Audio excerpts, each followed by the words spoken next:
Viewers আসসালামু আলাইকুম। আজকের ভিডিওর মাধ্যমে আমি আপনাদের দেখাবো যে ইউটিউবে যখন শর্টস আপলোড করি আমরা তখন সেই শর্টসে কীভাবে থাম্বনেল সেট আপ করা যায়।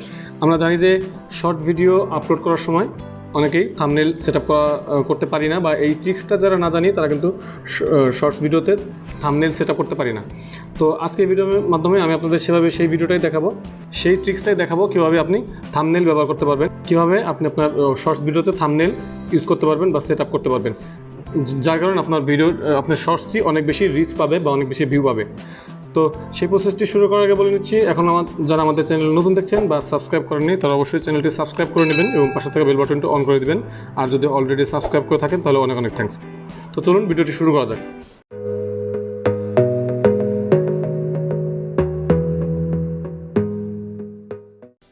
তো ভিউয়ার্স, আমরা প্রথমেই জানি যে শর্টস আপলোড দেওয়ার জন্য এই প্লাস আইকনে ট্যাপ করতে হবে। এখানে ট্যাপ করার পরে এখানে এই কয়েকটি অপশন আসে। প্রথমটা হচ্ছে ক্রিয়েট এ শর্ট, যেটা শর্ট আপলোড করার সময় আমরা সিলেক্ট করে থাকি, এবং নিচেরটা হচ্ছে আপলোড এ ভিডিও। তো প্রথম ট্রিক্সটা হচ্ছে আপনি ক্রিয়েট এ শর্টস এই অপশনে না গিয়ে আপনি হচ্ছে আপলোড এ ভিডিও এই অপশনে যাবেন। এখান থেকে আপনি থাম্বনেল সেট আপ করার একটা অপশন পেয়ে যাবেন। তো ধরুন আমরা একটা ভিডিও নিয়ে নিচ্ছি যে এটা আমি শর্ট হিসেবে দিব। তো একটা ভিডিও নিয়ে নিলাম, হচ্ছে ভিডিওটা সিলেক্ট হওয়ার পর আমরা নেক্সট দিয়ে দেবো।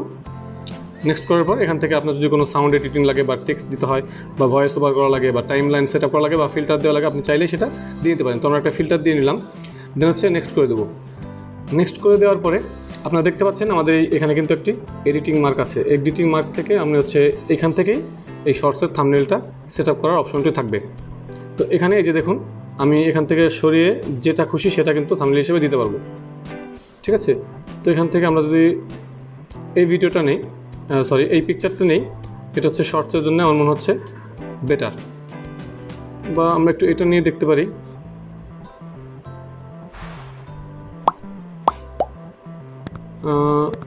এই পিকচারটা মোটামুটি ঠিক আছে, তো আমরা এটাকেই শর্টস হিসেবে দিচ্ছি, থাম্বনেল হিসেবে দিচ্ছি। তো এটা থাম্বনেল আপনার সেট আপ করার পরে আপনি যেটাতে স্যাটিসফাইড হবেন সেটা হওয়ার পরে ডান করে দেবেন। ডান করে দিলে আপনার শর্টসের থাম্বনেলটা সেট আপ হয়ে গেল, এবং নর্মালি যে নিয়মে আমরা শর্টস আপলোড করি সেই সিস্টেমে দিয়ে দেবো। তো এখানে আমি একটা টাইটেল দিয়ে দিচ্ছি যে হচ্ছে স্লাইডার রাইড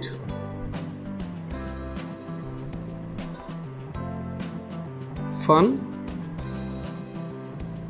আনলিমিটেড। তো এটাই আমি দিতে চাচ্ছিলাম, এবং শর্টস দেওয়ার যে নিয়ম হচ্ছে হ্যাশট্যাগ দিয়ে একটি শর্ট দিতে হবে, হ্যাশট্যাগ শর্টস। এটা সিলেক্ট করে দিলাম, পাশাপাশি আপনি আরও কয়েকটি হ্যাশট্যাগ দিতে পারেন। আমি দিয়ে দিচ্ছি ভাইরাল ভিডিও বা ভাইরাল শর্ট। তো আমি কয়েকটি শর্টসের টাইটেল দিয়ে এবং টাইটেলের পরে হচ্ছে কয়েকটি হ্যাশট্যাগ দিয়ে দিলাম, এবং এটা আনলিস্টেড করে আমরা হচ্ছে আপলোড দিয়ে দেবো।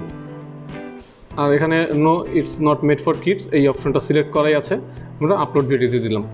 তো ভিডিওটি আপলোড হচ্ছে, এবং আপলোড হওয়ার পরে আমাদের বাকি কাজ ওখান থেকে এডিট করতে হবে। তো ভিউয়ার্স দেখতে পাচ্ছেন আমাদের ভিডিওটা রেডি টু ওয়াচ হয়ে গেছে, অর্থাৎ আমাদের আপলোডিং কমপ্লিট হয়ে গেছে। এখন হচ্ছে আমরা এই 3 ডট মেনু থেকে এডিটে যাব।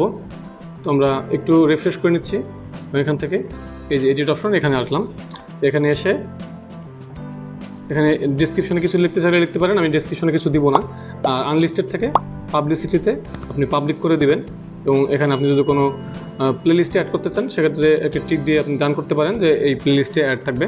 এবং ট্যাগ আপনি যদি কিছু দিতে চান সেক্ষেত্রে ট্যাগ দিতে পারেন, এবং ট্যাগ দিয়ে দেন হচ্ছে সেভ দিয়ে দিলে ভিডিওটি আপলোড হয়ে যাবে, এবং আপনার ভিডিওতে আপনি ইচ্ছা মতো আপনার কাস্টমাইজ থাম্বনেলটা দিতে পারলেন। তো দেখুন এখন কিন্তু ভিডিওতে আপনি যেই থাম্বনেলটি দিয়েছিলেন সেটাই সেট আপ করা থাকবে। ওকে, তো এই হচ্ছে আপনার শর্টস ভিডিওতে, ইউটিউবের শর্টস ভিডিওতে থাম্বনেল সেট আপ করার পদ্ধতি। ভিডিওটি ভালো লাগলে অবশ্যই একটি লাইক দেবেন, ফ্রেন্ডদের সাথে শেয়ার করবেন, আর অবশ্যই আমাদের চ্যানেল সাবস্ক্রাইব করে রাখবেন। তো আজকের কথা বলবো না, দেখা হচ্ছে নেক্সট ভিডিওতে। Till then take care of yourself, আল্লাহ হাফেজ।